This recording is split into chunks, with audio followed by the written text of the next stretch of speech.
जंगल में भेड़ चराने वाले झूठे गडरिये की कहानी तो आप सबने सुनी होगी। झूठा गडरिया कैसे, मैं बताता हूं। एक बार एक गांव में एक गडरिया रहता था, वो अपनी भेड़ों को जंगल में चराने के लिए लेकर जाता था। अक्सर वो क्या करता था, जंगल में जाके मजाक में, हंसी मजाक में भैया गांव वालों से चिल्लाता था, शेर आया शेर आया।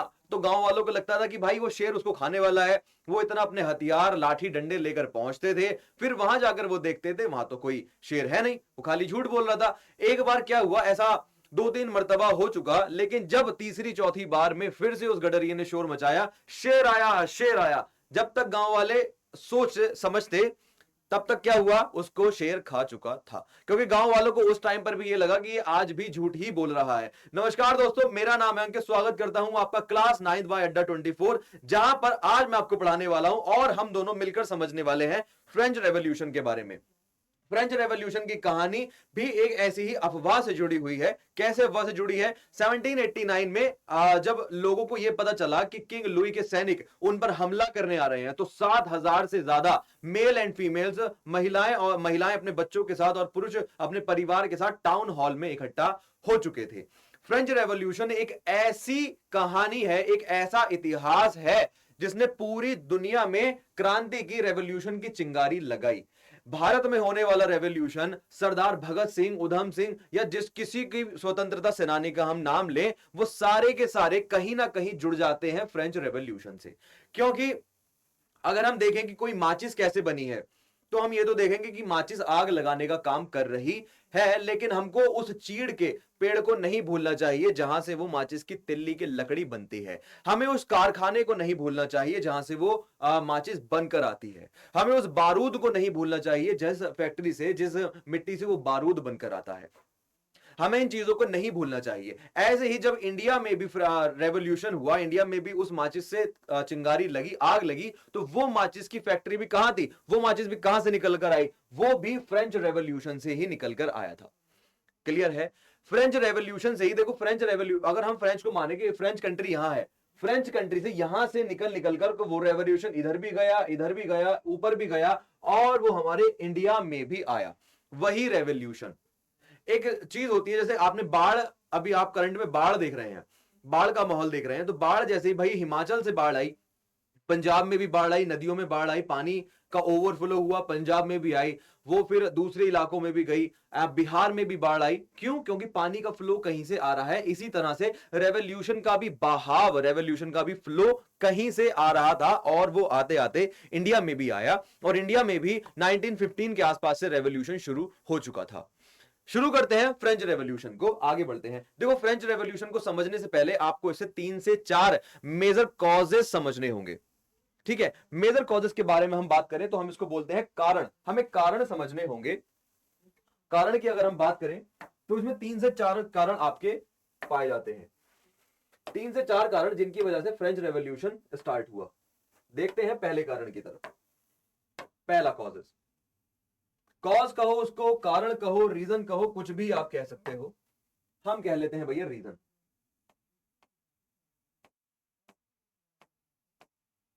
रीजन कह लेते हैं, ठीक है।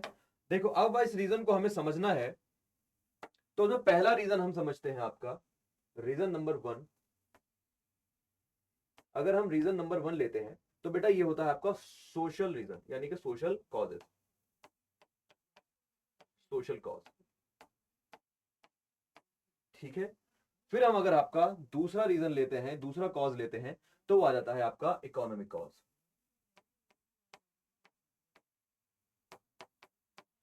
Economical cause. फिर हम चलते हैं आपके तीसरे कॉज की तरफ। तीसरा कॉज है आपका इकोनॉमिकल हुआ, तीसरा कॉज आ जाता है आपका पॉलिटिकल कॉज।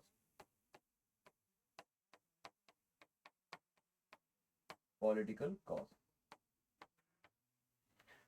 यहीं तक सीमित नहीं है, एक चौथा कॉज भी आता है आपका, उसको हम ले लेते हैं। देखो बिना नॉलेज के कुछ नहीं है, बिना ज्ञान के कुछ नहीं है, वही ज्ञान आपका आ जाता है इंटेलेक्चुअल कॉज में। ठीक है, इंटेलेक्चुअल कॉज भी कह सकते हैं उसको, उसको हम कह सकते हैं फिलोसॉफिकल। ठीक है, फिलोसॉफिकल कॉज भी हम उसको कह सकते हैं।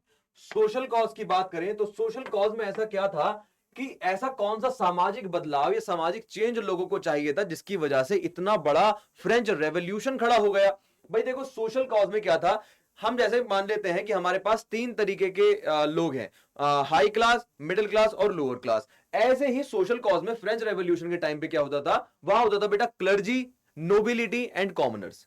Clergy, nobility and commoners. मैं क्या, मेरे हाथ का इशारा समझो, क्लर्जी की बात करता हूं मैं तो सबसे ऊपर की तरफ इशारा करता हूं, नोबिलिटी की बात करता हूं तो मैं बीच की बात करता हूं, और मैं कॉमनर्स की यानी पुअर्स की बात करता हूं तो मैं सबसे नीचे अपना हाथ रखता हूं।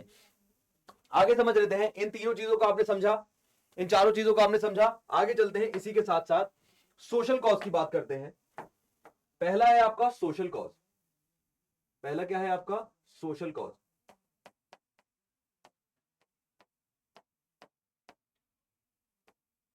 सोशल कॉज में आपका क्या था, देखो लोगों को क्या फेस करना पड़ रहा था बेटा, इनइक्वालिटी। क्या फेस करना पड़ रहा है उनको, इनइक्वालिटी फेस करनी पड़ रही है सभी लोगों को।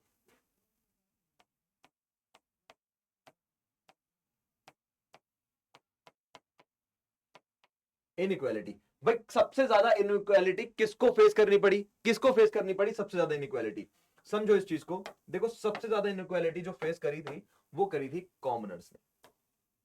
अब आप कहोगे सर कॉमनर्स को फिर से बताओ, फिर से बताएंगे। देखो ये वाला जो आपका पोर्शन है इसमें रहते हैं आपके कॉमनर्स यानी पुअर्स, ठीक है, यानी पुअर्स। फिर इसके ऊपर चले हम, फिर इसके ऊपर चलते हैं तो ऊपर हमको फिर और चीजें मिलती हैं और समझने को मिलता है।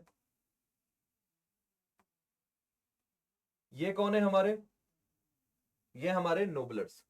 कौन है, नोबिलिटी वाले लोग, यानी कि इनको मिडिल क्लास भी बोलेंगे हम, क्योंकि ये बीच में है इसलिए मिडिल क्लास से समझो। वही होते क्या है, ये नोबल्स होते हैं यानी कि नोबिलिटी क्लास वाले लोग होते हैं। सबसे ऊपर चलें, सबसे ऊपर जाएंगे तो हम चलते हैं भाई आपके क्लर्जी की तरफ, ठीक है। सबसे ऊपर चले तो हम आ जाएंगे क्लर्जी की तरफ, ठीक है, क्लर्जी की तरफ। अब ये तीनों लोग होते कौन है, सबसे ज्यादा क्या फेस करा, सबसे पहले क्या फेस करा भैया, सोशल कॉज यानी कि इनइक्वालिटी फेस करी। अब वो इनइक्वालिटी कहां आ रही है, आप एक चीज देखोगे इनके बीच में ये जो गैप है यही इनइक्वालिटी है। फिर भी कहीं ना कहीं भाई क्लर्जी क्लास और नोबेल क्लास एक जगह जुड़ती थी, जिससे कॉमन यानी पुअर्स का कोई लेना देना नहीं था। देख लेते हैं, देखो इस बात को समझो ध्यान से कि ये जो लोग हैं आपके, ये वाले लोग, ये हैं आपके किंग्स। ये कौन है, ये है किंग्स, ये है किंग्स, राजा लोग, ठीक है, डायनेस्टी के मालिक किंग्स हैं, पादरी हैं, पादरी हैं। अब लोगों को क्या लगता है कि भाई इसमें किंग्स नहीं है, इसमें खाली पादरी हैं यानी चर्च से जुड़े हुए लोग हैं। बिल्कुल ठीक है, बिल्कुल ठीक है, लेकिन भाई किंग्स इसके अंदर भी तो है, नोबिलिटी के अंदर भी तो किंग्स हैं। अब नोबिलिटी के अंदर किंग्स कौन है, इस बात को समझो बेटा। नोबिलिटी के अंदर जो किंग्स है ना वो है फ्रेंड्स ऑफ किंग्स, है ना, फ्रेंड्स ऑफ किंग्स। या फिर होते हैं इसमें गवर्नमेंट वाले लोग, ठीक है, या फिर गवर्नमेंट वाले लोग या फिर राजा के दोस्त। पुअर्स में कौन होते हैं, कॉमनर्स में कौन होते हैं, कॉमनर्स को समझो बेटा। कॉमनर्स में आपके सीधा सीधा होता है पुअर लोग, गरीब लोग, ठीक है, गरीब लोग यानी कि मजदूरी वाले, वेज पर काम करने वाले, वेज यानी मजदूर, वेज यानी मजदूर लोग आपके इसमें काम करते हैं, ठीक है। आपको इसके लिए मैं एक शॉर्टकट बताता हूं, एक ट्रिक बताता हूं इसको याद करने की। देखो कैसे याद करना है आपको, इस बात को समझो। आपको याद करना है कि भाई सोशल कॉज क्या था, किसका, फ्रेंच रेवोल्यूशन का। उसका भैया सीधी सी बात है कि एस्टेट को तीन तरह से डिवाइड करा गया था, एस्टेट को तीन तरह से डिवाइड करा गया था। कैसे डिवाइड करा गया था भाई, देखो सबसे पहले तो आप ये समझो, आपने वो एक बिस्किट खाया है, सीएनसी बिस्किट, येलो कलर का, येलो कलर के पाउच में आता है सीएनसी बिस्किट। क्या होता है वो, देखो C N C, CNC biscuit, बस आपको इतना ही याद रखना है, ये सीएनसी बिस्किट आपको याद रखना है। भैया ये क्या है आपका, सर ये तो है हमारा फर्स्ट एस्टेट। क्या है, फर्स्ट एस्टेट, ठीक है। अच्छा ये क्या है हमारा, सर ये है हमारा सेकंड एस्टेट, वेरी गुड। ये क्या है हमारा, सेकंड एस्टेट। ये क्या है हमारा, सर ये है हमारा थर्ड एस्टेट। क्या है, सर ये है हमारा थर्ड एस्टेट। क्लियर है ये चीज। इन दोनों की पॉपुलेशन जो थी इन दोनों की पॉपुलेशन जो थी वो थी सिर्फ, इसको मान लेते हैं हम, देखो ये है आपका 5%, ठीक है, ये है आपका 1.5%, बाकी का जो 98% बचा वो 98% पॉपुलेशन आपकी ये थी कॉमन, ठीक है, कॉमन्स, यानी कि ये वाले लोग, ये गरीब लोग, ये पुअर्स, ठीक है, ये पुअर्स। ये क्या है आपका, ये पूरा का पूरा फ्रेंच रेवोल्यूशन का एक तरीके से कास्ट डिवीजन है, या इसको बोलेंगे हम क्लास डिवीजन, ठीक है, डिवीजन ऑफ क्लास इसको बोलेंगे हम। 3 क्लासेस हम लिख लेते हैं, 3 क्लासेस, ठीक है, 3 classes during the French revolution. आगे चलते हैं भाई, देखो फिर से हमने वही बात समझी कि 3 क्लासों में हमने इसको बांटा है। अब देख लेते हैं लिखा क्या है। Okay, background of the French revolution. Louis 16 1774 become king. भाई जब लुई 70 किंग बने फ्रांस के, तो उनकी उम्र कितनी थी, तो उनकी उम्र कितनी थी। अब आप कहोगे सर उम्र का क्या पता हमें, तो मैं बता देता हूं। देखो लुई 16 1774 में कहा के अपने फ्रांस के राजा बने, तो उस टाइम उनकी उम्र थी मात्र 20 ईयर्स, ठीक है। कोई 20 साल का राजा बन सकता है, हाँ। वो फिल्म देखे हो ना, ऋतिक रोशन वाली सुपर 30, जिसमें वो बोलते हैं अब राजा का बेटा राजा नहीं बनेगा, राजा वो बनेगा जो काबिल होगा। लेकिन वो डायलॉग आने से पहले ये चीज आ चुकी थी कि किंग लुई 16 राजा बन चुके थे मात्र 20 साल की उम्र में। Became king, treasury was empty due to war और एक्स्ट्रावेगेंट काउंट एट वर्सेल। मतलब कि भाई इसका मतलब क्या है, इस बात को समझो। देखो ये क्या कहते हैं, क्या हुआ था, इस तरफ समझते हैं। क्या हुआ था, फ्रांस ने जब वॉर चल रहा, तो फ्रांस ने अमेरिका यानी कि यूनाइटेड स्टेट ऑफ अमेरिका के, फ्रांस ने यूएसए के 13 देशों को 13 स्टेट्स को छुड़वाया था। किससे छुड़वाया था भैया, किससे छुड़वाया था, ब्रिटेन से।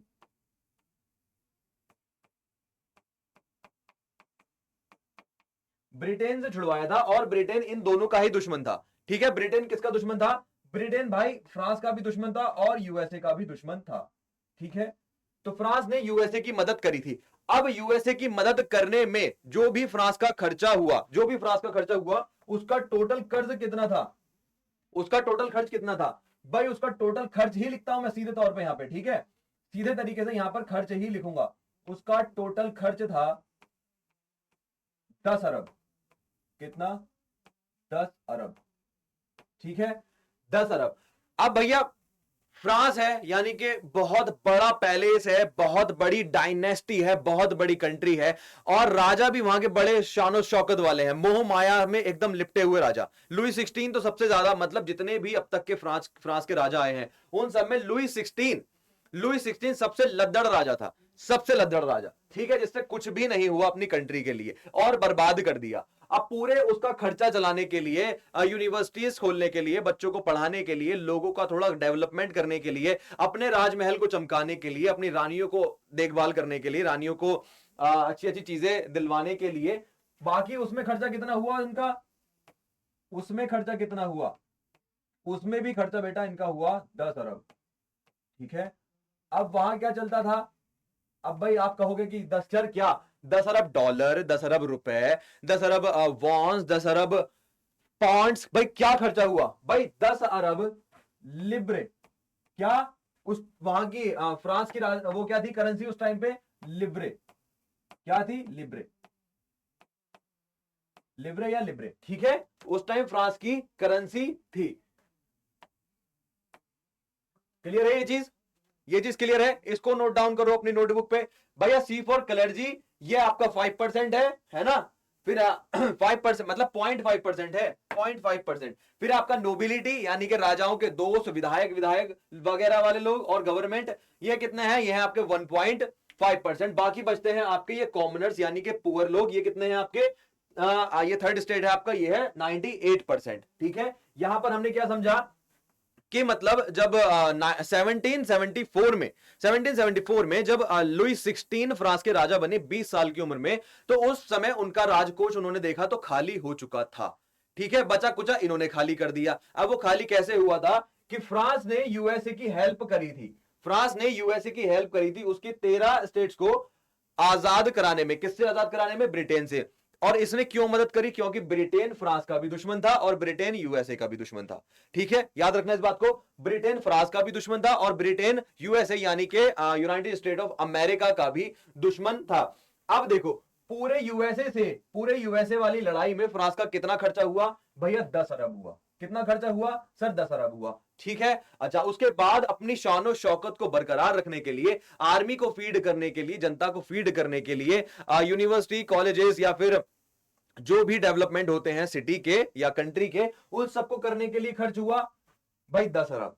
ठीक है, अब 10 अरब 20 अरब का इनके पे खर्च हुआ। अब जिन लोगों ने इनको कर्जा दे रखा था, जिन लोगों ने भी, जिन देशों ने भी इनको, ऑस्ट्रिया वगैरह ने कर्जा दे रखा था, वो सब कहने लगे कि भाई साहब अब हमको इंटरेस्ट पे चाहिए, अब हमको इंटरेस्ट भी चाहिए। अब तुम इसको 3-4 साल तक लौटा नहीं पाए हो, ना तुम्हारे हालात इसको लौटाने वाले हैं, तो तुम लोग अब हमें इंटरेस्ट दो। तो इनको इंटरेस्ट भी देना पड़ा।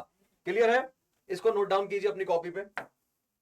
आगे चलें तो भैया फिर से हम आ गए। ठीक है, अब ये सब होने लगा।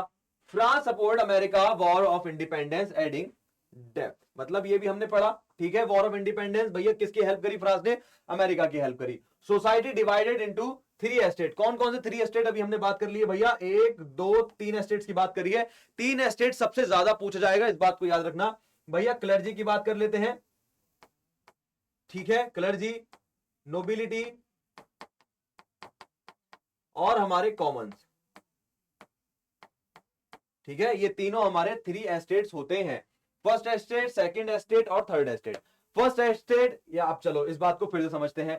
थर्ड एस्टेट को हमने कॉमन समझा, हैवी टैक्सेशन। भैया ये जो हमारी थर्ड एस्टेट है, क्या है? इसमें टैक्स ज्यादा लगेगा, राइजिंग ब्रीड प्राइसेस और सब्सिस्टेंस क्राइसिस। भाई इसमें तो ये सारी चीजें हैं। ओके, फिर से इसी चार्ट पर आते हैं। देखो ये चार्ट बेटा बहुत काम का है, बहुत काम का है। देखो ये जो आपके क्लर्जी वाले हैं, ठीक है, ये जो क्लर्जी है, इसको, इसके पास एक खासियत क्या थी? ये है आपका जीरो टैक्स वाला बंदा। ठीक है, जीरो टैक्स। ये क्या है? ये भी जीरो टैक्स वाला बंदा है। ठीक है, ये भी जीरो टैक्स वाला है। अब भाई ये दोनों टैक्स नहीं देंगे तो सारा का सारा बोझ किसके ऊपर जाएगा? अब मानो कि हम इंडिया में रहते हैं, मानो कि हम रहते हैं इंडिया में है, हम इंडिया में रहते हैं, और जितने भी ये बड़े लोग हैं, जितने भी अंबानी अडानी वगैरह वाले लोग हैं, अगर ये सब टैक्स ना दे तो क्या होगा? सारा टैक्स किसके ऊपर आएगा? सारा टैक्स आपके और हमारे ऊपर ही तो आएगा ना। सब टैक्स हम लोगों पर आएगा, क्योंकि हम क्या है? हम कॉमनर्स हैं। ठीक है भाई, आप में से किसी के घर में विधायक हो तो वो एक अलग बात है। मेरे तो अभी घर में कोई विधायक है नहीं, अब कभी बन जाए तो बहुत बढ़िया बात है। तो वो क्या चीज है? सारा टैक्स कौन देगा? सारा टैक्स नीचे वाली जनता ही देगी, उसको ही देना पड़ेगा। ओके, अच्छा, अब ये जो है, इनको क्या करना है भैया? ये देंगे सबसे ज्यादा टैक्स। ये क्या देंगे? ये देंगे टैक्स। अब कितनी तरीके का टैक्स इनके ऊपर लगाया गया? भाई अलग अलग तरीके के टैक्स लगाए गए। पहले तो समझ लेते हैं कौन कौन सा। भाई एक तो लगाया गया इनके ऊपर डायरेक्ट टैक्स। ठीक है, डायरेक्ट टैक्स। दूसरा लगाया गया इनके ऊपर इनडायरेक्ट टैक्स। ठीक है, दूसरा लगाया गया इनडायरेक्ट टैक्स। अब डायरेक्ट टैक्स में क्या था? डायरेक्ट टैक्स में आप दो चीजें याद रखना, टीटी, टीटी। डायरेक्ट टैक्स में क्या याद रखेंगे? टीटी, यानी कि टाइथ और एक टाइल। टाइथ और टाइल, ये दोनों आपको टीटी याद रखना है। टाइथ और टाइल, टाइथ और टाइट। टाइथ के बारे में और टाइल के बारे में अभी मैं आपको बताऊंगा। इनडायरेक्ट टैक्स में क्या था, ये भी समझ लेते हैं। चलो भाई, टैक्स को समझते हैं। भाई देखो, दो तरीके के टैक्स लगाए गए, किसके ऊपर? पहले समझते हैं भैया, क्लर्जी के ऊपर जीरो टैक्स है, नोबिलिटी के ऊपर हमारा जीरो टैक्स है, और हमारा क्लर्जी के ऊपर, कॉमन के ऊपर ही, सॉरी, कॉमन के ऊपर हमारे ऊपर टैक्स है। ठीक है, अच्छा समझते हैं। देखो, क्लर्जी के ऊपर जीरो टैक्स। ठीक है, देखो बार बार रिपीट कर रहा हूं जिससे रिपीट हो जाए, आपके दिमाग में याद हो जाए ये चीज। ठीक है, जीरो टैक्स। क्लर्जी के ऊपर क्या था? कॉमन के ऊपर क्या था? भाई देखो, कॉमन के ऊपर दो तरह के टैक्स थे, दो टैक्स। ठीक है, टीटी इसको लिख लेता हूं यहां पर जिससे आपको आराम से याद हो जाए। दो तरीके के टैक्स थे, क्या क्या? टीटी था। अब भैया टीटी क्या है सर? देखो टीटी क्या है मैं बताता हूं। टीटी है बेटा आपका, एक है आपका, देखो पहले तो मान लो एक है आपका डायरेक्ट टैक्स। डायरेक्ट टैक्स, ठीक है। दूसरा है आपका इनडायरेक्ट टैक्स, ठीक है, इनडायरेक्ट। अब डायरेक्ट टैक्स में क्या है, फिर से उसी चीज पर आ गए हम। डायरेक्ट टैक्स में क्या है, डायरेक्ट टैक्स में है बेटा आपका, डायरेक्ट टैक्स में है टाइथ, टाइथ, ठीक है। इनडायरेक्ट टैक्स में क्या है आपका, इनडायरेक्ट टैक्स में है आपका डेली यूज वाली चीजें, ठीक है, डेली यूज प्रोडक्ट, ठीक है।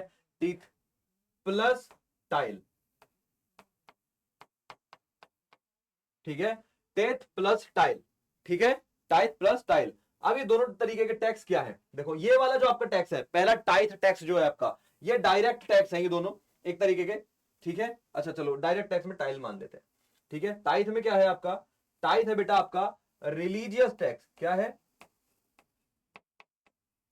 ठीक है, रिलीजन का टैक्स है कि आप उनके पास रह रहे हो, आप उनका रिलीजन फॉलो कर रहे हो। किसका रिलीजन, आप फ्रांसियों का जो भी जो बड़े पादरी लोग हैं, यानी कि ये क्लर्जी वाले, आप इनका रिलीजन फॉलो कर रहे हो, आप इनका रिलीजन फॉलो कर रहे हो तो आपको पैसा देना पड़ेगा। मतलब कि हिंदुस्तान में है और अगर हम हिंदू हैं तो हमको टैक्स देना पड़ेगा, क्योंकि हम हिंदू हैं, हमको एक अलग तरीके की सुविधा मिल रही है कि भाई तुम्हारे पास ये धर्म है। अगर हम पाकिस्तान में हैं, हम मुसलमान हैं, तो हम लोगों को क्या देना पड़ेगा, हम लोगों को एक इस्लामिक कर देना पड़ेगा। वही कर क्या कहलाएगा, वही टैक्स क्या कहलाएगा, टाइथ कहलाएगा, ठीक है। रिलीजियस टैक्स होता है ये। डेली यूज टैक्स आपका क्या होता है, डेली यूज टैक्स आपका बेटा टाइथ होता है ना। डेली यूज टैक्स आपका क्या होता है, टाइथ होता है। उसको इनडायरेक्ट टैक्स भी कहते हैं। अब इसके अंदर क्या क्या होता है, इसके अंदर होता है आपका जैसे कि सॉल्ट, है ना, इसके अंदर होता है ऑयल, ठीक है। और क्या डेली चीज में, डेली यूज में होता है,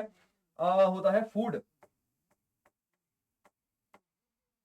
ठीक है। सॉल्ट, ऑयल और फूड, ये सारी चीजें हमारी क्या है, ये सारे के सारे प्रकार के हमारे टैक्स हैं जो फ्रेंच रेवोल्यूशन के अंदर हुए। अब मैंने क्या बोला था कि फ्रेंच रेवोल्यूशन से ही जुड़ा हुआ है इंडियन रेवोल्यूशन या नेशनलिज्म इन इंडिया, ठीक है। नेशनलिज्म इन इंडिया भाई किससे जुड़ा हुआ है, फ्रांस से जुड़ा हुआ है। अब इंडिया में भी क्या हुआ था भाई, इंडिया में भी हमारा जो सॉल्ट मार्च हुआ था, जो महात्मा गांधी ने सॉल्ट मार्च करा था, वो भी ब्रिटिशर्स को सॉल्ट सॉल्ट का आइडिया कहां से मिला था, यहीं से मिला था, फ्रांस से ही मिला था, ठीक है। यहां पर हम लिख लेते हैं ये क्या है हमारा, ये है हमारा टाइप ऑफ टैक्स, है ना। चलो इतने से याद हो जाएगा आपको, ओके, क्लियर है। आगे चलते हैं, ये क्लियर हुआ। देखो ये बास्टील की जेल है, okay. French society during the late 18th century, अब भैया 18th सेंचुरी की तरफ चलो। देखो बार बार यहां पर यही कहा जाएगा कि थ्री एस्टेट्स को, यानी कि तीनों के तीनों एस्टेट्स को आपको समझना होगा और समझना ही पड़ेगा। अच्छा एक बात और समझो, ये आपने देखा, ये चीजें आपने समझी, इसमें एक चीज और ऐड करते हैं। देखो इस टैक्स वाले सिस्टम में आपको एक चीज और ऐड करनी है, टैक्स के बाद क्या हुआ। देखो इस चीज को फिर से समझो, ओके किधर गया, यहां पर आ गए हम, यहां पर आए, ओके। हाँ पॉपुलेशन को समझेंगे, पॉपुलेशन को समझेंगे कब से भाई, 17, हम इसको लेंगे 1715 से, ये 1720 से लेते हैं भाई। देखो 1720 से लेकर 1789 तक, है ना। वैसे इसका पहले भी दे रखा है, ठीक है, कितना, हम इसको लेंगे 1716 से 20 और 1789 तक, ठीक है। 1789 तक क्या हुआ, फ्रांस की जो पॉपुलेशन थी, वो पॉपुलेशन बहुत मैसिव इंक्रीमेंट उसमें आया, बहुत मैसिव तरीके से वो इंक्रीज हुई। पहले फ्रांस की पॉपुलेशन कितनी थी, देखो पहले जो फ्रांस की जो कॉमन्स थे, ठीक है, जो थर्ड एस्टेट थी,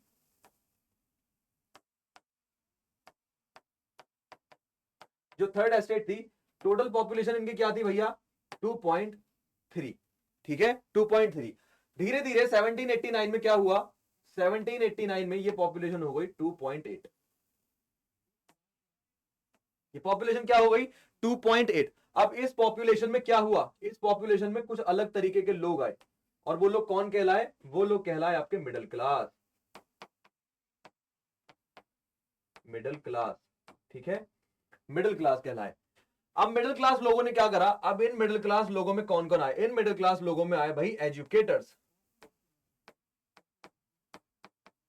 ठीक है, या इसको बोल लेते हैं हम, इसको बोलते हैं हम टीचर्स, टीचर्स, ठीक है। और कौन आया इसमें, इसमें आए फिलोसोफर्स, क्लियर है, फिलोसोफर्स आए, इसमें आए लॉयर्स, ठीक है, इसमें लॉ आया। ये सारे लोगों ने मिलकर क्या करा, इन लोगों ने कहा कि जब इन लोगों ने कहा कि भाई अब क्या होना चाहिए, अब क्या होना चाहिए, अब इक्वेलिटी आनी चाहिए, अब क्या आनी चाहिए, इक्वेलिटी, अब इक्वेलिटी आनी चाहिए। किसने कहा, ये मिडिल क्लास वाले लोगों ने कहा। थर्ड एस्टेट में, थर्ड एस्टेट की जब पॉपुलेशन इंक्रीज हुई है ना, जब पॉपुलेशन ऊपर गई, पॉपुलेशन लिख लेते हैं जिससे आप लोगों को याद रहे, जब पॉपुलेशन ऊपर गई, जब पॉपुलेशन ऊपर गई तब एक रिफॉर्म आया, तब इन लोगों ने कहा कि भाई हाँ, टीचर्स की बात भी गलत नहीं है, फिलोसोफर्स की बात भी गलत नहीं है, लॉ मेकर्स की बात भी गलत नहीं है। इन्होंने कहा कि भैया डिवीजन ऑफ पावर होना चाहिए सोसाइटी में, डिवीजन ऑफ पावर होना चाहिए, लोगों को इक्वालिटी मिलनी चाहिए। क्लियर है यहां तक, आगे चलते हैं। ये हुआ हमारा, यहां पर आओ, फिर क्या कहते हैं, ये burden of taxes of 3 states, ये भी आपने समझा। फिर क्या है, economic crisis and empty treasures, ये भी हमने अभी समझ लिया है, ओके। फिर इसके बाद समझे तो ग्रोथ ऑफ पॉपुलेशन, कितनी ग्रोथ हुई भाई पॉपुलेशन की, 2.3 से लेकर 2.8 तक हमारी ये पॉपुलेशन पहुंच गई। कब पहुंची थी, ये पहुंची हमारी 1789 में, क्लियर है, 1789 तक, जब फ्रेंच रेवोल्यूशन का असली खेल शुरू हुआ, ठीक है। Subsistence crisis and rising bread prices, भाई ब्रेड प्राइसेस क्या है, ब्रेड प्राइसेस क्या है, फूड, ठीक है, फूड का पैसा बढ़ गया था, टैक्स भी लग गया था। अब जो लुई 16 ने जो भी सारी अय्याशियां करी या जो भी सारी चीजों के मजे लिए, वो सारी चीजें क्या थी, वो उन सारी चीजों की भरपाई कहां से होनी थी, जो दूसरी कंट्री अपना 10 अरब और 10 अरब मांग रही थी टैक्स लगाकर, अब वो टैक्स भाई कॉमन क्लर्जी वाले तो देते नहीं है, पादरी लोग तो देते नहीं है उसको, भैया राजाओं के दोस्त या राजा भी नहीं देते हैं, उसको देगा कौन, उसको देंगे सिर्फ और सिर्फ हमारे क्लर्जी वाले लोग। तभी ये कहते हैं कि burden of taxes on the third state, ठीक है, बर्डन ऑफ द टैक्सेस किसके ऊपर है भैया, थर्ड एस्टेट के ऊपर है, इसीलिए ब्रेड के प्राइसेस भी बढ़ा दिए गए, क्लियर है, इसीलिए ब्रेड के प्राइसेस भी बढ़ा दिए गए। इस तरह देखें तो देखो आपको फिर से यही देखने को मिलेगा कि फर्स्ट एस्टेट में क्लर्जी आ गए आपके, नोबिलिटी, एंड थर्ड एस्टेट में कौन कौन आ रहे हैं भैया, थर्ड एस्टेट में आपके छोटे मोटे बिजनेसमैन आ रहे हैं भैया। ये क्या है आपका, यही है आपका मिडिल क्लास, ठीक है, यही आपका मिडिल क्लास, पीजेंट्स। अब दो तरीके के लोग हैं भैया, एक तो है किसान यानी पीजेंट्स, ठीक है, एक है जमींदार यानी लैंडलॉर्ड्स। एक वो है, एक वो तरीके के किसान है जिनके पास अपनी जमीन है, जो अपनी जमीन के मालिक हैं, और एक है भूमिहीन यानी कि लैंडलेस पीजेंट्स, जिनके पास अपनी जमीन भी नहीं है, जो इनके यहां पर वेजेस पे काम करते हैं, मजदूरी पर काम करते हैं, या फिर रेंट पर या लीज पर लेकर जमीन को काम करते हैं, ओके। आगे चलते हैं, तो ये क्या है हमारा, आउटब्रेक ऑफ द रेवोल्यूशन को समझते हैं भैया। एस्टेट जर्नल को बुलाया गया 1789 of demand for one man one vote, समझते हैं इस बात को भैया। एस्टेट जर्नल की बात हो रही है, एस्टेट जर्नल की बात हो रही है,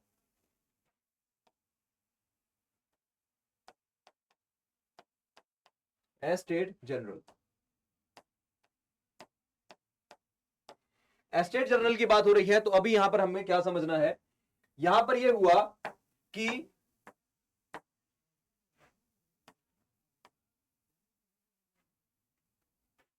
1614 के बाद यानी कि 1614 के बाद पहली बार, 1614 के बाद पहली बार 17 में, ठीक है, 1789 में हमारा एस्टेट जर्नल्स की असेंबली बुलाई गई, ठीक है, इनको बुलाया गया। अब ये क्या करते हैं, एस्टेट जर्नल कौन होते हैं बेटा, एस्टेट जर्नल वो होते हैं जो रिप्रेजेंटेटिव्स होते हैं। किसके रिप्रेजेंटेटिव होते हैं अंकित सर, किसके रिप्रेजेंटेटिव होते हैं, ये रिप्रेजेंटेटिव होते हैं बेटा आपके तीनों स्टेट्स के, तीनों स्टेट्स के रिप्रेजेंटेटिव्स होते हैं। ये कौन कौन से तीनों स्टेट भैया, क्लर्जी के होते हैं ये रिप्रेजेंटेटिव, ये होते हैं नोबिलिटी के रिप्रेजेंटेटिव, ये होते हैं हमारे कॉमन्स के रिप्रेजेंटेटिव, ठीक है, यानी कि इनके रिप्रेजेंटेटिव्स होते हैं ये। अब इन्होंने इसमें क्या करा देखो, स्टेट जर्नल्स में, एस्टेट जर्नल में सभी लोगों का अपना अपना एक रेशियो था, सभी लोगों के अपने अपने कैंडिडेट्स थे, जिसमें से अभी आपको सारी बात समझ में आ जाएगी, जिसमें से 300 मेंबर्स 300 मेंबर्स किसके थे भैया? क्लर्जी के थे 300 मेंबर्स। नोबिलिटी के देख लेते हैं, नोबिलिटी के कितने मेंबर्स थे? नोबिलिटी के थे बेटा आपके 300 मेंबर्स। आप कहोगे सर गड़बड़ क्या है? बात तो सही है ना? बात तो सही है भाई, दोनों के 30-30 300 मेंबर हो गए, 600 मेंबर हो गए। सर गलत क्या है? दोनों के बराबर तो है। अरे अभी रुको बेटा, क्लर्जी के समझो, क्लर्जी के कितने मेंबर्स हैं? तो वहीं पर हमारे क्लर्जी वालों के मेंबर्स थे बेटा 600। ठीक है, कितने हैं भैया? क्लर्जी के 600 मेंबर्स हैं।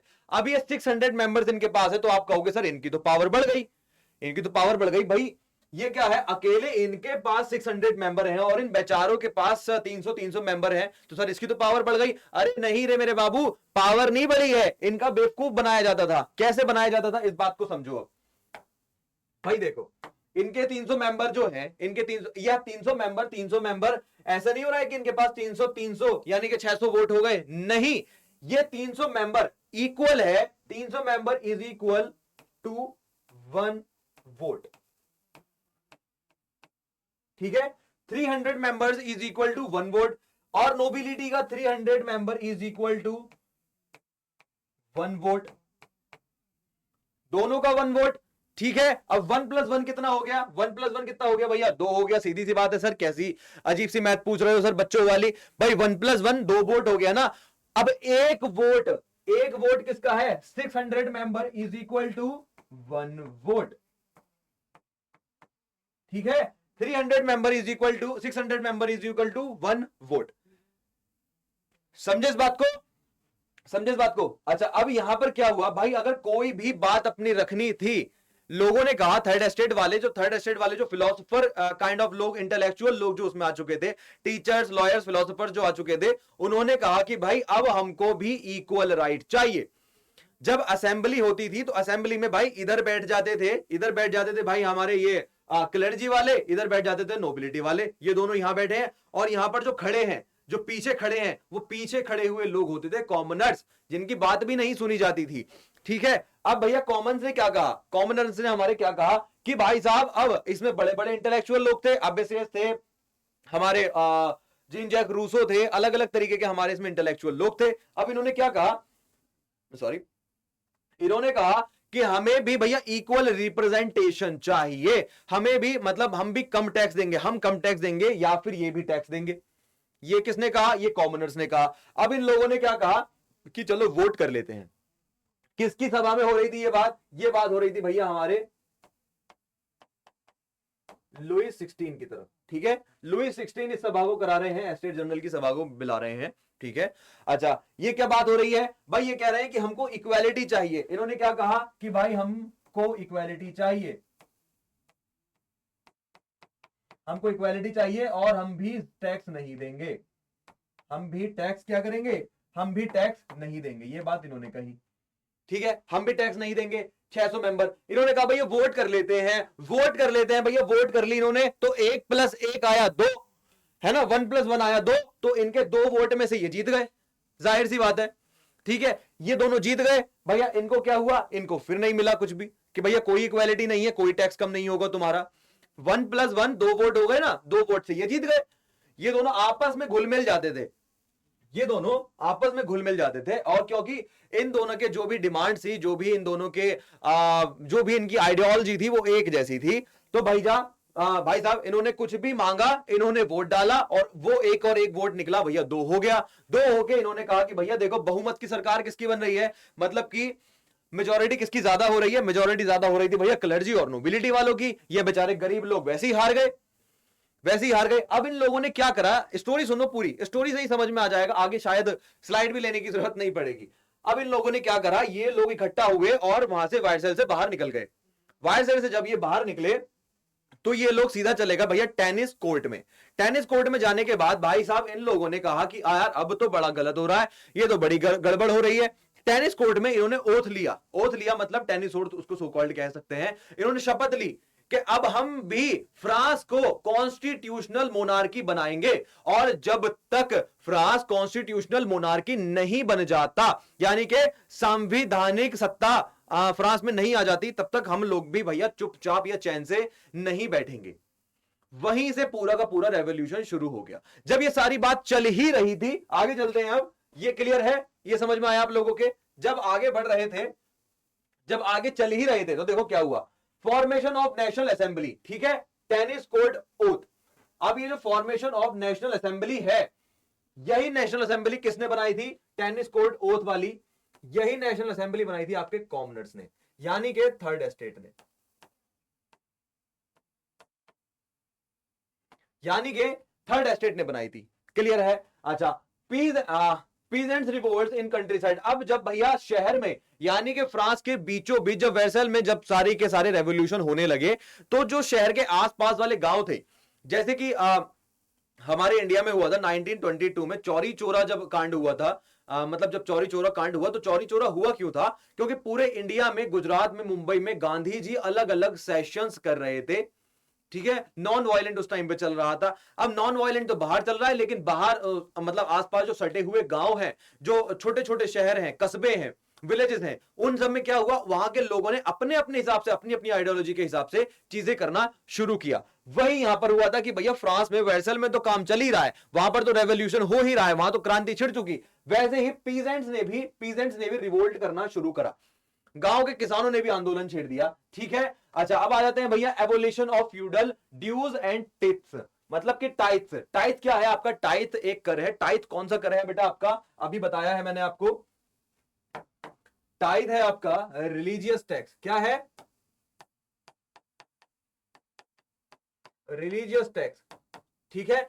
मतलब कि तुम लोग हमारी धरती पर रहते हो, तो तुमको अब रिलीजियस टैक्स देना होगा, ठीक है। तुम हमारी धरती पर रहते हो तो तुमको अब क्या देना होगा? रिलीजियस टैक्स देना होगा, मतलब हमारा धर्म यानी कि ईसाई धर्म तुम लोग अपना रहे हो, तो तुम लोग अब हमको टैक्स दोगे। क्लियर है? बार बार इसलिए बोल रहा हूं क्योंकि दिमाग में रच बस जाए, रट जाए ये चीज एकदम, ठीक है। रिलीजियस टैक्स की बात हुई। फिर आता है आपका Louis 16 had to increase taxes for reason you have learned in the previous section. बिल्कुल, अभी हमने जो पीछे पढ़ा, क्या पढ़ा कि भाई साहब लुईस जो इन्होंने सारा का सारा पैसा गवा दिया था, 10 अरब लिब्रे, और 10 अरब लिब्रे जो इन्होंने अपना गवा दिए थे, किस चीज में? अपनी शान शौकत में, या अमेरिका को जिताने के लिए, जो अमेरिका की इन्होंने हेल्प करी, उसका पूरी भरपाई करने के लिए इन्होंने गरीब लोगों पर टैक्स बढ़ाया। फिर आ जाते हैं भैया, पढ़ लो इस चीज को, ये आपकी बुक में है। Louis 16 had to increase taxes for reason you have learned in the previous section. How do you think he could give gone about doing this? भाई क्या करा था? In France of the old regime, the monarch did not have the power to impose taxes according to his will alone. Rather, he had to call a meeting, जिसको क्या कहते थे? जिसको बोलते थे हम एस्टेट जनरल, ठीक है, estate general, which would then pass his proposals for new taxes। कि मतलब एस्टेट जनरल को बुलाया जाता था। कौन था एस्टेट जनरल की? हमने अभी बात की थी। एस्टेट जनरल को बुलाया जाता था कि भैया अब नए टैक्स लगाने हैं, जिसके बारे में ये लोग मना करते थे। चलो ठीक है ये बात। फिर आ जाते हैं भैया, estate general was a political body. Estate general क्या है? एक पॉलिटिकल बॉडी है, which the 3 estate sent their representative, ठीक है, जहां पर ये तीनों एस्टेट्स अपने रिप्रेजेंटेटिव भेजते थे। 300 उन्होंने भेजे, 300 उन्होंने भेजे, 600 उन्होंने भेज दिए, तब भी बात नहीं मानी गई, और बना डाली भैया लोगों को ज्यादा परेशान करोगे तो ग्रुप बाजी तो होगी, लोगों को ज्यादा परेशान नहीं करना चाहिए, अपना डोमिनेंस हर किसी पर फालतू में ज्यादा नहीं चलाना चाहिए। क्या हुआ डोमिनेंस चलाकर? क्या हुआ भैया? डोमिनेंस चलाने के बाद उन लोगों को बुरी लग गई बात। किसको? क्योंकि पॉपुलेशन 2.3 से 2.8 हो चुकी थी। इन लोगों को बात बुरी लग गई, कॉमनर्स को। तो भैया बाहर निकले वायसराय से, और भैया बाहर आते ही उन्होंने क्या कर दिया? नेशनल असेंबली घोषित कर दिया खुद को, कि भैया अब हम नेशनल असेंबली हैं, अब हम जो चाहेंगे उस तरीके से काम होगा। और हम लोगों ने क्या करा? और उन लोगों ने क्या करा? टेनिस कोर्ट में जाकर ओथ ली, यानी ओथ का मतलब होता है शपथ। ओथ का मतलब होता है शपथ, जैसे इंडिया में होता है ना शपथ ग्रहण समारोह, वही चीज, शपथ ली इन्होंने, ठीक है। किस चीज की शपथ ली? कि जब तक फ्रांस कॉन्स्टिट्यूशनल मोनार्की नहीं बन जाता तब तक हम लोग चैन से नहीं बैठेंगे। उसके साथ साथ इन्होंने एक बड़ी बात यहां पर बड़ी मांग क्या करी कि ये जो 300 और ये जो 300 लोग हैं भैया, यहां पर हम चाहते हैं कि 1 वोट है ना, 1 पर्सन 1 वोट, यानी कि 1 पर्सन 1 वोट। ठीक है, एक बंदे का एक ही वोट होगा। ऐसा नहीं है कि 300 का एक वोट है और 300 का एक वोट है, नहीं, 1 पर्सन 1 वोट, यानी कि 1 हेड 1 वोट अब होगा। ठीक है, अच्छा, जिसको 1 पर्सन इलेक्शन भी कहते हैं, क्या है? 1 मैन 1 वोट। देखो इधर भी वही चीज आ गई, 1 मैन 1 वोट की इन्होंने यहां पर शपथ ली कि जब तक हम इसको कॉन्स्टिट्यूशनल मोनार्की यानी कि संवैधानिक सत्ता, क्या संवैधानिक संवैधानिक सत्ता, कॉन्स्टिट्यूशनल मोनार्की नहीं बना देते तब तक चैन से नहीं बैठेंगे। आगे चलते हैं। Okay, growing middle class envisages and and of privileges. देखो अब आई बड़ी कमाल की चीज, बहुत कमाल की चीज आई है। ये 3 से 4 नाम आपको अपने दिमाग में बिठाकर रख लेने हैं, इसीलिए मैं किताब से अलग करके लाया हूं बहुत सारी चीजें, कि किताब में बुक में जो है वो थोड़ा सा कहानी में ज्यादा ही ट्विस्ट दे रखा है उसमें, कि हम यहां का पढ़ते हैं, पैराग्राफ नंबर 4 पर आए तो ये भूल जाते हैं कि पैराग्राफ नंबर 1 पर क्या हुआ था, इतने में 6 पर पहुंचे तो भैया चौथा भूल गए और पहला भूल गए। इसलिए मैं आपके लिए निचोड़ निकाल कर लाया हूं उस पूरी बुक का, आपके पूरे फ्रेंच रेवोल्यूशन का। क्लियर है? अच्छा, चलो इस तरफ आओ। A growing middle class invading an end of privileges in the past, peasants and workers had participated in revolts against increasing tax and food security. सब लोग शामिल हुए टैक्स इंक्रीज के रेवोल्यूशन में। This was left to those groups within the third estate who had become proposal and had access to education and new ideas. याद रखना इस बात को, कौन कौन है वो लोग, कौन कौन है? पहला नाम है जॉन लॉक। पहला नाम क्या है? जॉन लॉक है पहला नाम। ठीक है, अच्छा, इन्होंने क्या दिया जॉन लॉक ने? टू ट्रीटाइज ऑफ गवर्नमेंट, यानी कि गवर्नमेंट की 2 ट्रीटाइज इन्होंने बताई। पहले इस नाम को रट लो बिल्कुल। 2 ट्रीटाइज ऑफ गवर्नमेंट किसने दिया? जॉन लॉक ने। 2 treatise of government John Locke, 2 treatise of government John Locke. ठीक है, रूसो ने क्या दिया भैया? रूसो का पूरा नाम है जीन जैक रूसो। क्या नाम है रूसो का पूरा? जीन जैक रूसो, इनका पूरा नाम है। कैरीड द आइडिया ऑफ, किसका भैया? क्या फॉरवर्ड करा इन्होंने? Proposing A form of government based on A social contract between people and their representative. कि मतलब सोशल कॉन्ट्रैक्ट होगा, एक सोशल कॉन्ट्रैक्ट, एक बुक है जो किसने लिखी? आपके रूसो ने, जीन जैक रूसो ने लिखी, कि गवर्नमेंट और सिटीजन्स के बीच में एक क्या होगा? एक सोशल कॉन्ट्रैक्ट होगा। किस चीज का सोशल कॉन्ट्रैक्ट होगा? डिवीजन ऑफ पावर का सोशल कॉन्ट्रैक्ट होगा। किस चीज का सोशल कॉन्ट्रैक्ट होगा? डिवीजन ऑफ पावर का सोशल कॉन्ट्रैक्ट होगा। मॉन्टेस्क्यू आते हैं हमारे, मॉन्टेस्क्यू क्या कहते हैं? Spirit of the law. Montesquieu ने क्या दिया? स्पिरिट ऑफ द लॉ हमको दिया है। यहां पर हम बात कर लेते हैं भैया 3 तरीके के डिवीजन ऑफ पावर की बात कर लेते हैं। यहां पे डिवीजन ऑफ पावर की 3 तरीके की बात करते हैं। लेजिस्लेटिव की बात कर लेते हैं, एग्जीक्यूटिव की और जुडिशरी की। भैया लेजिस्लेटिव क्या होते हैं? लेजिस्लेटिव होते हैं आपके, देखो लेजिस्लेटिव होते हैं लॉ मेकर्स।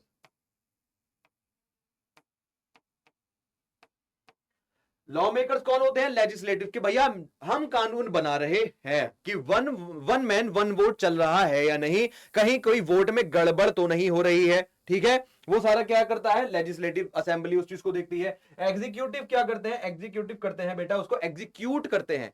एग्जीक्यूटिव का मतलब है एग्जीक्यूट करते हैं, वो नजर रखते हैं। सीधा सा लिख लेते हैं भैया, नजर रखना।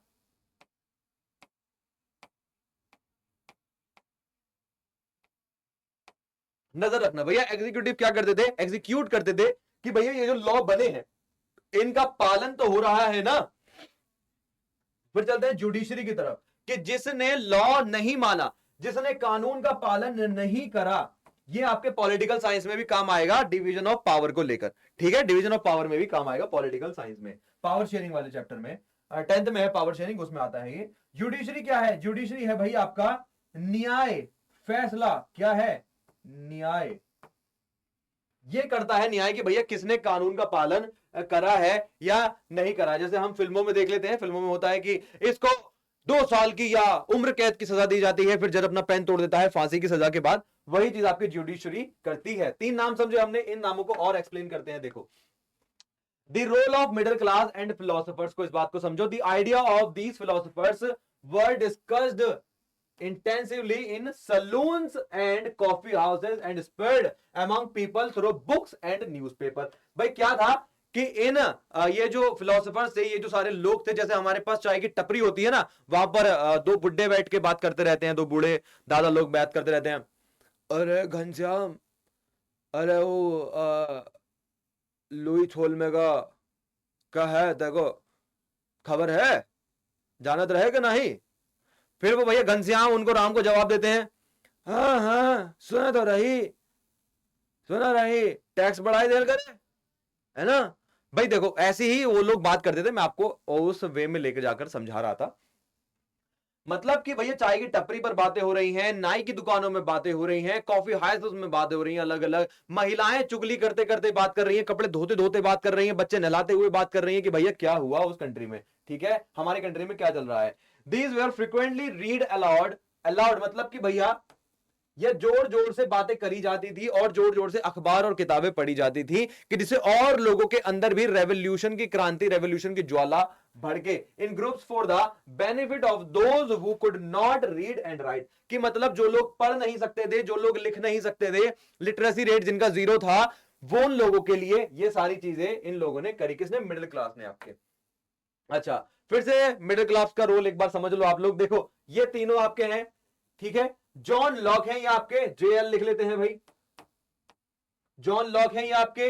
ये है हमारे मॉन्टेस्क्यू, है ना, मॉन्टेस्क्यू। ये है हमारे रूसो भाई साहब, ठीक है, ये हमारे क्या है, रूसो है।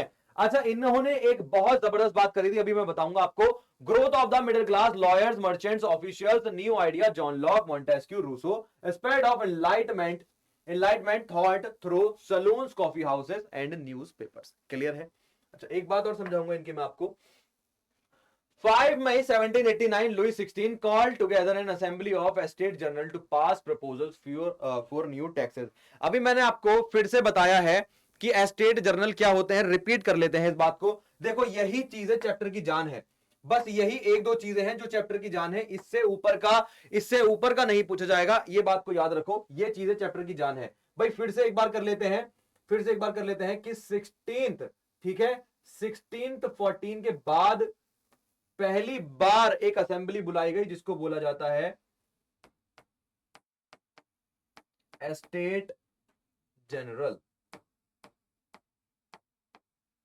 ठीक है। एस्टेट जनरल क्या है हमारा, एस्टेट जनरल क्या है, ये एक तरीके का है बेटा पॉलिटिकल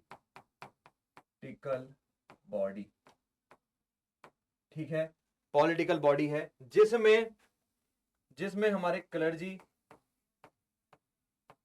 है ना, हमारे नोबेल्स, ठीक है, और हमारे कौन, हमारे कॉमनर्स, हमारे कॉमनर्स क्या है, सब अपने अपने रिप्रेजेंटेटिव्स भेजते हैं। रिपीट नहीं है ये, आप कहोगे सर रिपीट है, ये रिपीट नहीं है बेटा, यही है चैप्टर की जान। इन्हीं चीजों को समझना है, तभी बार बार लेकर आया हूं इस चीजों को। इसके टोटल कितने हैं भैया, 300 है। इसके टोटल कितने हैं भैया, 300 है। इसके कितने हैं भैया, इसके टोटल अंकित भैया 600 है। क्लियर है। इसका इज इक्वल टू 1 वोट, इसका इज इक्वल टू 1 वोट, इसका इज इक्वल टू 1 वोट, ठीक है। ये लोग इससे खफा हो गए, कौन लोग भैया, फ्रांस के जो कॉमनन थे वो सब परेशान हो गए, वो भाग के गए टेनिस कोर्ट में। टेनिस कोर्ट में जाने के बाद उन्होंने खुद को एक ओथ ले लिया कि ये एक नेशनल असेंबली है, और जब तक हम फ्रांस को कॉन्स्टिट्यूशनल यानी संवैधानिक सत्ता, कॉन्स्टिट्यूशनल मोनार्की नहीं बना देते, मोनार्की को खत्म नहीं कर देते, तब तक हम चैन से नहीं बैठेंगे, ठीक है। The representatives of the third estate viewed themselves as spokesmen of the whole French nation, ठीक है। इन लोगों ने क्या समझा कि अब हम ही हैं जो फ्रांस को आगे बढ़ा सकते हैं। 20 June they assembled in the hall of an indoor tennis, भाई ये भी हो गया हमारा। They declared themselves a national assembly, ठीक है, एंड सो नॉट अ, ठीक है, इस चीज को भी आप लोग समझ लो। ये क्या है, यही टेनिस कोर्ट है, और ये जो ले रहे हैं भाई साहब, ये है ना, ये जो शपथ ले रहे हैं, अरे गोलू आजा ठीक से, ये वाले गोलू, है ना, ये जो है यही ले रहे हैं। अरे अरे अरे, ये क्या हुआ, ये वाले भाई साहब, हाँ, ये वाले भाई साहब ये ले रहे हैं, देखो इनका हाथ हवा में है ना, ये शपथ ले रहे हैं, ओथ ले रहे हैं कि हम अब फ्रांस को कॉन्स्टिट्यूशनल मोनार्की बनाकर ही दम लेंगे। अच्छा अब आ जाओ, while the national assembly was busy at वेडसेल ड्राफ्टिंग अ कॉन्स्टिट्यूशन की, जब 1791 में वेडसेल कॉन्स्टिट्यूशन कब बन रहा था भाई, देखो फ्रांस का कॉन्स्टिट्यूशन कब ड्राफ्ट हो रहा था, ये ड्राफ्ट हो रहा था 1791 में।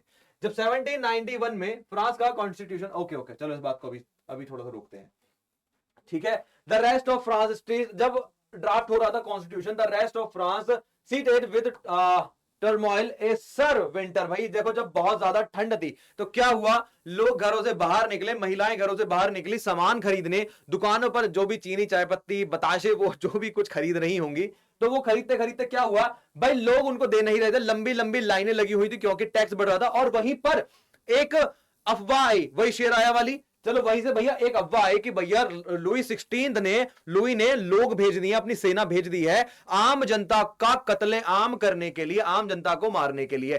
तो जो यहां पर महिलाएं थी उन्होंने दुकानों में लूटपाट शुरू कर दी, जो भी दुकानों के अंदर था वो सामान लेकर वो बाहर निकलने लगी, ठीक है। फिर इस तरफ आ जाते हैं, नीचे की तरफ हम देखें तो cause in a fancy affair peasant in several district seized hoes and pitchforks and attack, okay okay okay, they looted, मतलब इन्होंने सब कुछ लूटा। एक large number of nobles, nobles क्या बीच वाले, fled from their homes, many of them migrating to neighbouring countries. अब क्या हुआ जब भाई साहब ये चीजें होने लगी, अब आओ बात पर, मेन मुद्दे पर आओ, अब चलते हैं हम घटना पर, हमारी मेन घटना पर, ठीक है, जो है मेन चीज,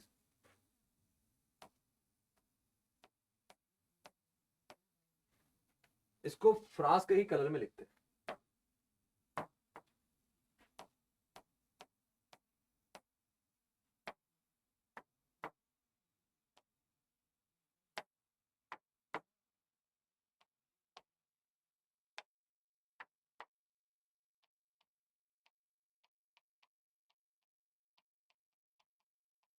फ्रेंच रेवोल्यूशन, भाई देखो अब आई मेन चीज।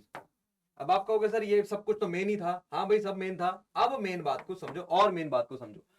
अब आता है भैया 1789, ठीक है, पूरी डेट लिखते हैं, पूरी डेट लिखते हैं, 14/7 1789।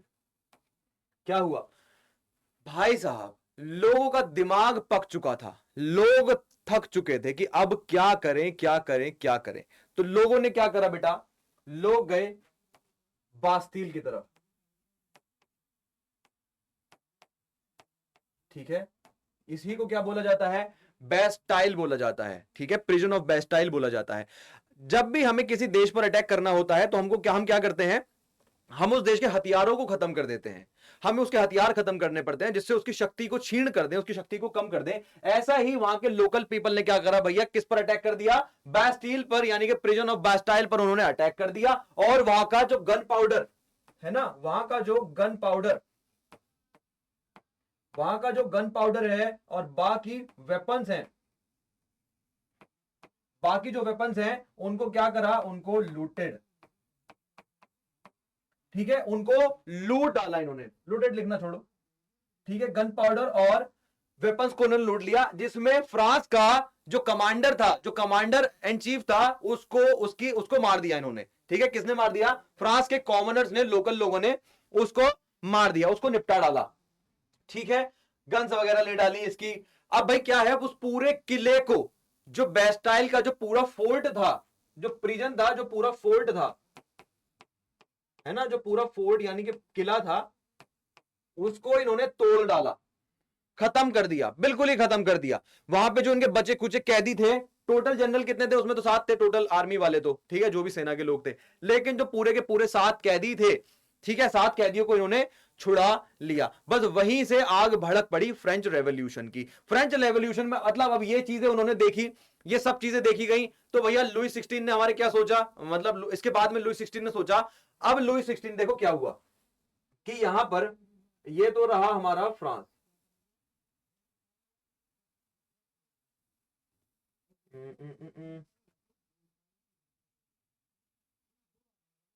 ये तो रहा भैया हमारा फ्रांस, ठीक है,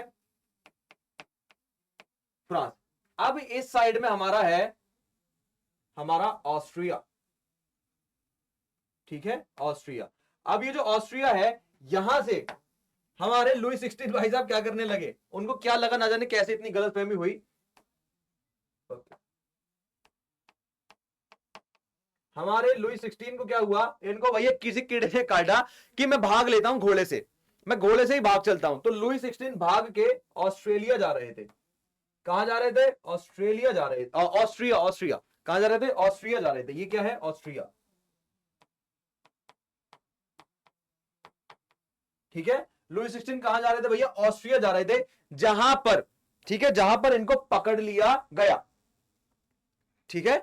अब यहां पर क्या बना, नेशनल कॉन्वेंशनल असेंबली एक बनाई गई। क्या बनाया गया, नेशनल कॉन्वेंशनल एक असेंबली बनाई गई। अब इस नेशनल असेंबली में क्या था, इस नेशनल असेंबली में यह था कि जो भी भैया, देखो यहां पर तो सारी चीजें चल रही हैं कि भैया हाँ कॉन्स्टिट्यूशनल मोनार्की है, वो पूरा कौन सा वाला आपका टाइम, ये वाला टाइम 1790 से लेकर हाँ 1790 से लेकर 95 तक का जो टाइम था, 94 95 तक का जो टाइम था, उस सारे पीरियड में सारी बातें तो ये चल रही थी कि हाँ भैया कॉन्स्टिट्यूशनल मोनार्की बना लेंगे, सब कुछ सही कर लेंगे। लेकिन उसके बीच में कहीं ना कहीं लुई 16 ऑस्ट्रिया वालों से मिलकर, अब ऑस्ट्रिया क्या था, लुई 16 का ससुराल था। अब इनका ससुराल था तो इन्होंने ससुराल वालों से कहा कि भैया देखो अब तुम लोग मेरी मदद करो। तो ऑस्ट्रिया वालों ने कहा लुई 16 से कि ठीक है, हम यहां पर फिर से भैया मोनार्की को बरकरार रखेंगे, है ना, मोनार्की बरकरार रखेंगे। जैसे कि 1799 में नेपोलियन बोनापार्ट ने आके सब कुछ खत्म कर दिया था, कोई मोनार्की नहीं है, सब कुछ सब लोगों का इक्वालिटी मिल रही है, कोई बर्थ ऑन प्रिविलेजेस नहीं है, कोई भी आपको लैंड वो नहीं है, कोई और प्राइवेटाइजेशन ऑफ लैंड इन्होंने करा कि भैया लोगों का अपना अपना जमीन होगा। क्लियर है। अब ऑस्ट्रिया वाले इनकी मदद करने लगे, इनको लग रहा था कि ऑस्ट्रिया वाले मुझको बचा लेंगे, तो ये उस टाइम पे फ्रांस से भागकर ऑस्ट्रिया जाने लगे। ऑस्ट्रिया जाते जाते ही इनको पकड़ लिया गया, ऑस्ट्रिया जाते जाते इनको पकड़ लिया गया, और क्या करा, इनको भैया पकड़ के जेल खाने में डाल दिया गया और इनको सजा दी गई। कौन सी सजा दी गई भैया, जिसको बोला जाता है हमारा, जिसमें इनका सिर कलम कर दिया गया, ठीक है। क्या कलम कर दिया गया, क्या कर दिया गया भैया, सिर कलम कर दिया गया। किससे, किससे कलम कर दिया गया भैया, हमारे देखो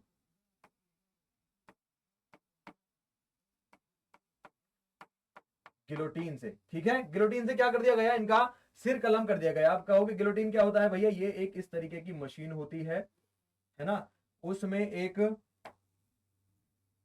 एक तलवार सी लगी होती है, तलवार क्या कह सकते हैं उसको, एक अलग तरीके का औजार लगा हुआ होता है उसमें, ऐसा ऐसा एक ब्लेड लगा हुआ होता है उसमें, गिलोटीन में, इसमें एक ऐसा औजार लगा हुआ होता है, ठीक है, एक ऐसा औजार लगा हुआ होता है। चलो इसको आगे समझते हैं, इसको आगे समझते हैं। इतना समझ लिया, इतना समझ लिया, आगे चलो। ओके, ये तो हो गया हमारा। ओके, 4 अगस्त की तरफ चलते हैं भैया। हमने जून देख लिया पूरा, जुलाई देख लिया, 5 मई भी हमने 5 मई देखा, जून देखा, जुलाई देखा, ठीक है। 14 जुलाई के बाद क्या हुआ, अब आ जाते हैं जून जुलाई अगस्त की तरफ, हम आ जाते हैं अगस्त 1789 की तरफ आ जाते हैं। वो वाला पार्ट गिलोटिन वाला अभी और समझेंगे, ठीक है। 4 अगस्त 1789 में क्या हुआ, लुई 16 फाइनली अकॉर्डेड, ठीक है, recognition to the national assembly and accepted the principle that his powers, okay, would form now on be checked by constitution। भाई इन्होंने कहा कि चलो मान लेते हैं, मैंने भी क्या बोला, वो पार्ट मैंने थोड़ा जल्दी बता दिया आपको। उससे पहले ये वाली चीज है कि 1789 में 4 अगस्त 1789 में लुई 16 ने मान ली सारी बातें कि भैया okay okay, I am sorry, अब हम लोग सारा मोनार्की का बात खत्म करते हैं और अब सारी की सारी बातें गरीब जनता के साथ में होने वाली हैं, ठीक है। वो सारी बातें भैया इन्होंने मान ली, ऐसा इन्होंने दावा करा। On the night of 4 August 1789 the assembly passed A decree abolishing the feudal system और ऑफ ऑब्लिगेशन एंड टैक्सेस, कि भैया सारे टैक्सेस वैक्सेस खत्म हो रहे हैं, जो कि बात बुरी लगी सारे मोनार्की वालों को। Members of the clergy too were forced to give up their privileges, किसके प्रिविलेजेस भैया, क्लर्जी के और नोबिलिटी के सारे privileges. Tithes were abolished and lands owned by the church were कॉन्फी, देखो भैया ये क्या था, ये क्या कहना चाहते हैं यहां पे, इस बात को समझो कि भैया टाइथ खत्म हो और जो लैंड है, जो लैंड है सारा का सारा वो लैंड, देखो इस पे क्या बात है, फ्रांस में क्या बात थी, फ्रांस में भाई देखो एक पॉपुलेशन ये है ना, अब इस पॉपुलेशन का ये वाले हिस्से पर, है ना, ये वाली जनता क्या है, ये वाली जनता क्लर्जी है, और ये जो पूरा लैंड ये जो पूरा लैंड है ना, इस लैंड पर कब्जा किसका है, सिर्फ क्लर्जी का और नोबिलिटी का, सिर्फ इन दोनों का कब्जा है, ठीक है। 90% लैंड पर, 90% लैंड पर इन लोगों का कब्जा है, क्लियर है ये चीज, और इसमें बचे कुछ लोग हमारे आ जाते हैं। ओके, ये सारी बातें हुई। चर्च के पास ही सारा कब्जा था, चर्च के पास ही सारा कब्जा था, इन्होंने कहा कि भैया चर्च से जमीन छुड़वाओ और हम लोगों को जमीन दो, ये बात थी। फिर आगे चले, France become a constitutional monarchy, बिल्कुल सही बात है। उसके बाद कॉन्स्टिट्यूशन ऑफ 1791 एंड इस फीचर्स, भैया क्या है, active and passive citizens voting rights. अब एक्टिव और पैसिव सिटीजंस को वोटिंग राइट कैसे है, देखो एक्टिव सिटीजंस कौन होते हैं, एक्टिव सिटीजंस वो होते हैं जो कंटिन्यू क्या देते हैं, टैक्स देते हैं, है ना, जिनके पास होता है अपना लैंड, वो कौन होते हैं, एक्टिव सिटीजंस होते हैं। जिनके पास होता है अपना बिजनेस होता है, वो होते हैं जो भैया होते हैं आपके मिडिल क्लास, है ना, मिडिल क्लास। ये कौन है आपके एक्टिव एंड पैसिव सिटीजंस है। इन लोगों को क्या है, इन लोगों को राइट टू वोट है, और किसको वोट देने का अधिकार नहीं है, आगे इस बात के बारे में भी समझेंगे, किसको वोट देने का अधिकार नहीं था। Declaration of the right of man and citizen, ठीक है, declaration of rights of man and citizen, clear है ये चीज, ये अगस्त में दिया गया है आपके, ठीक है। Use of political symbols and national colours, national colours क्या क्या है आपके, नेशनल कलर्स है भैया आपके ब्लू, व्हाइट एंड रेड, ठीक है, ब्लू व्हाइट एंड रेड। ये चीज समझ में आई, फ्रांस बिकम है कॉन्स्टिट्यूशनल मोनार्की के भैया। अब ये क्या है, यही है वो चीज जब उन्होंने एस्टेट जर्नल वाली जो बात हुई थी, वहां जाकर जब लोगों ने शपथ ली थी, जब ओथ लिया था टेनिस कोर्ट में कि भाई साहब अब जब तक फ्रांस कॉन्स्टिट्यूशनल मोनार्की नहीं बन जाता हम लोग चैन से नहीं बैठेंगे। आगे चले तो भाई ये पूरा आपका फ्रांस का वोटिंग सिस्टम है उस वक्त का, मैं थोड़ा सा हट जाता हूं, देखें इस चीज को।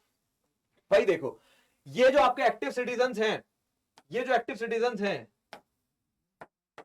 ये एक्टिव सिटीजंस वोट देते हैं किसको, ये वोट देते हैं भैया, ये इलेक्ट करते हैं इनको, इलेक्टर्स, ठीक है। अच्छा, उसके बाद भैया इनका वोट मिलता है यहां से, जिसमें से चुने जाते हैं नेशनल असेंबली में, नेशनल असेंबली में चुने जाते हैं 745 यानी कि 745 745 लोग चुने जाते हैं। इनके पास क्या अधिकार है, इनके पास कंट्रोल करने का अधिकार है भैया, एग्जीक्यूटिव, यानी कि इनके पास अधिकार है किंग को कंट्रोल करने का, देख रहे हो इधर, किंग को कंट्रोल करने का अधिकार है भाई। और क्या चीज है, कंट्रोल किसको कर सकता है, नेशनल असेंबली किसको कंट्रोल करेगी भैया, मिनिस्टर्स को कंट्रोल करेगी, कि ये लोग ज्यादा बूंदिया तो नहीं लूट रहे, ज्यादा मजे तो नहीं कर रहे हैं, ठीक है। एक्टिव सिटीजंस आ गए आप लोग। अब देखो पैसिव सिटीजंस क्या है, पैसिव सिटीजंस क्या है, no voting rights about 3 million man, की मतलब वो पॉपुलेशन जिसमें 3 मिलियन से ज्यादा आदमी होंगे, पुरुष होंगे, उसमें वो लोग वोट नहीं कर सकते।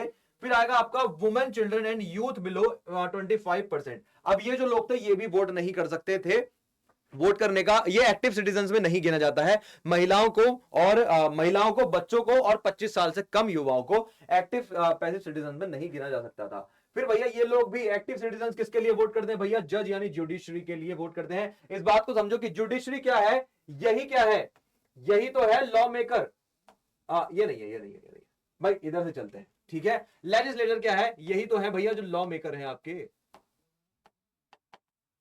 लॉ मेकर तो यही है। फिर आपके एग्जीक्यूटिव भैया नजर रखने वाले हैं ये कि क्या चल रहा है, लॉ को फॉलो करा जा रहा है या नहीं।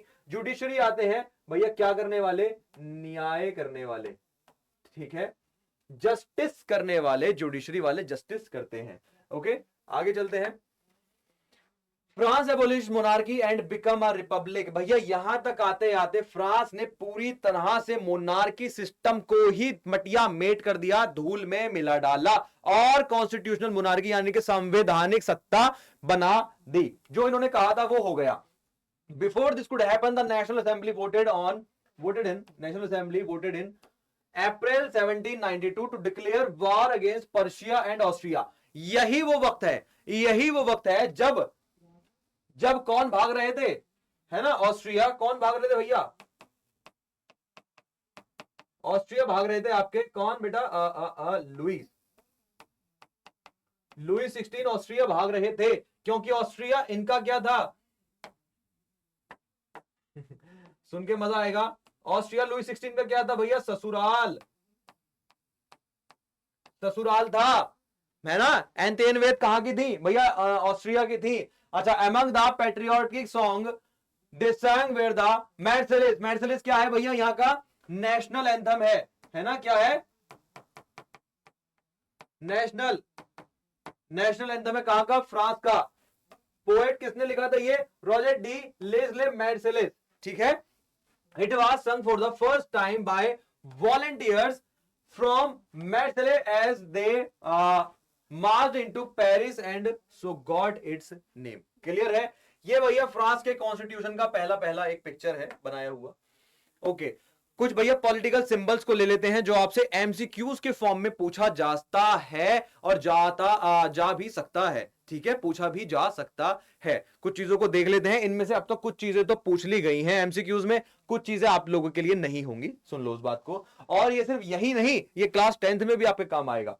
रीडिंग पॉलिटिकल सिस्टम की बात, सिंबल्स की बात कर लेते हैं। The majority of man and women in 18th century could not read और राइट, कि मतलब जो भी 18th सेंचुरी के आपके, ठीक है, 18th सेंचुरी के मैन एंड वुमेन थे, लिटरेसी रेट उनका 0 था, इसलिए उनको सिखाने समझाने के लिए क्या करते थे भाई, इन तरीके के सिंबल्स का यूज करते थे, इस तरीके के सिंबल्स का यूज करते थे। समझो, दी ब्रोकन चेन, ये आपका 2 मार्कर और 3 मार्कर में भी आ सकता है। The broken chain, chains were used to fetter fetter slaves, मतलब कि भैया ये क्या है, इसको भैया आप क्या करोगे, अपनी गुलामी खत्म करोगे इस चेन को तोड़कर, ये वही बंधन के बारे में बताते हैं।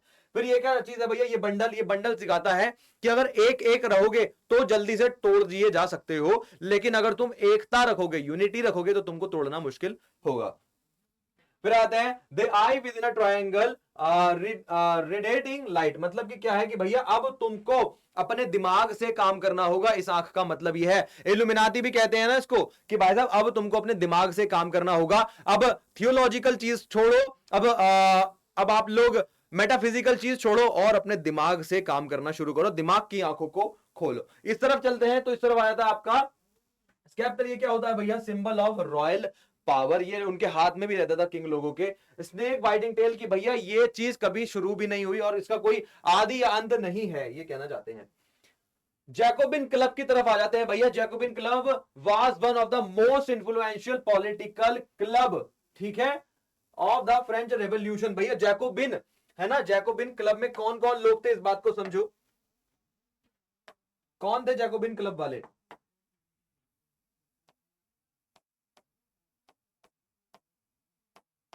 जैकोबिन क्लब, कौन है जैकोबिन क्लब वाले। जैकोबिन क्लब में सीधी सी बात है भैया, आपके ज्यादा ही रेडिकल, एक्सट्रीम रेडिकल लोग आते हैं इसमें। क्या आते हैं, एक्सट्रीम रेडिकल।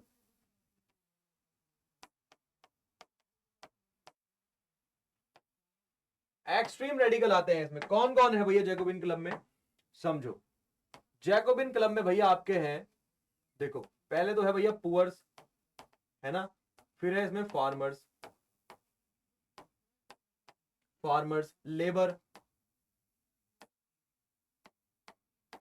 लेबर वाले लोग हैं इसमें, लेबर से जैकोबिन क्लब में। और जैकोबिन क्लब में कौन है, और जैकोबिन क्लब में है भैया आपके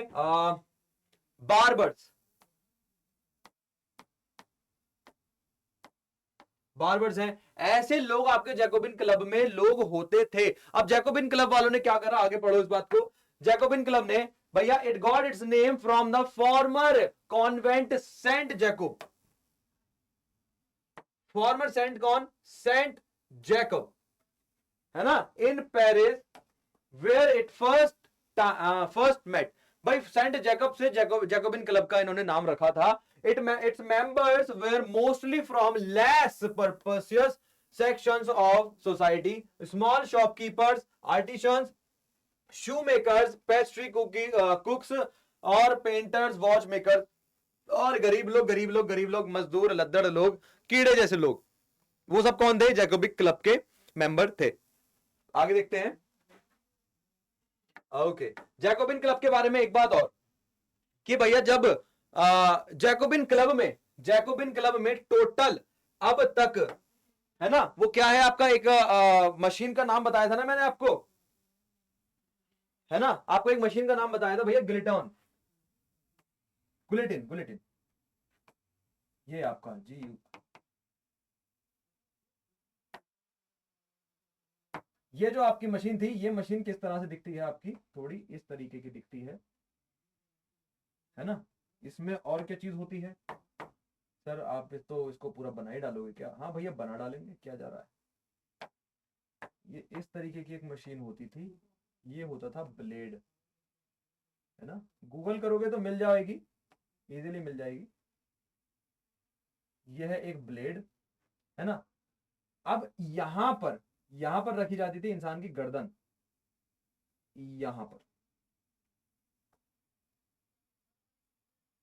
पर इंसान की गर्दन रखी जाती थी। ये एक चेन के जरिए नीचे आता था और यहां से गर्दन कट जाती थी। ठीक है, गिलेटिन की बात कर रहे हैं हम।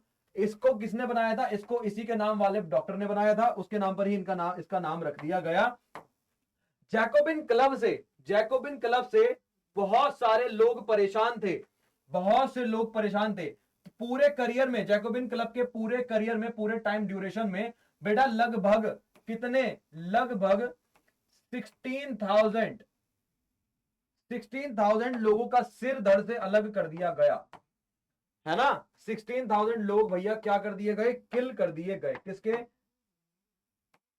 Killed by Jacobin club. Clear है? इतना समझ में आया आप लोगों को? जैकोबिन क्लब को हमने समझ लिया। ओके, देखो इसके आगे का जो भी हमारे पास है, अभी पूरी एक बार में तो चैप्टर खत्म नहीं हो पा रहा था ये, लेकिन जो भी मेजर टॉपिक्स है जो एग्जाम में आएगा ही आएगा, उसका निचोड़ मैं आपके लिए लेकर आया था यहां पर।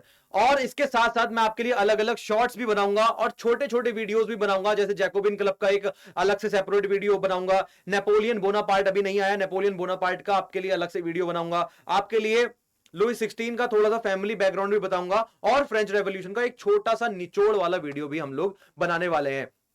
तो अब तक मुझे सुनने के लिए thank you very much, God bless you. सुनते रहिए मुझे, ऐसे ही बने रहिए मेरे साथ। आपका प्यार देने के लिए बहुत बहुत थैंक यू। मुझे अब तक सुनने के लिए आपका बहुत बहुत शुक्रिया। अपना ख्याल रखिए, अपनों का ख्याल रखिए। जय हिंद, जय भारत।